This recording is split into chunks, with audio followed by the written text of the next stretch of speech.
Hi, welcome to my channel, Bili Mo Ko. This channel gives you electric fan repair.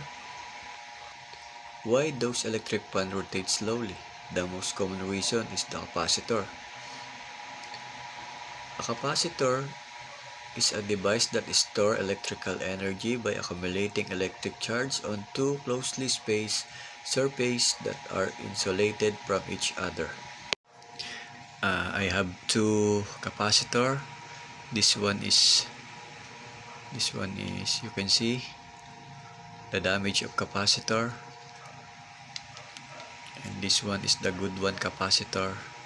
You can see no damage visually. You can check this in multimeter to prove. Use the multimeter to find out the content of the capacitor like this. Don't forget to like my video so others can watch it. Thank you for watching. I hope you learned something from my video. Don't forget to subscribe and hit the notification bell so you can always be updated with my new videos. Thank you.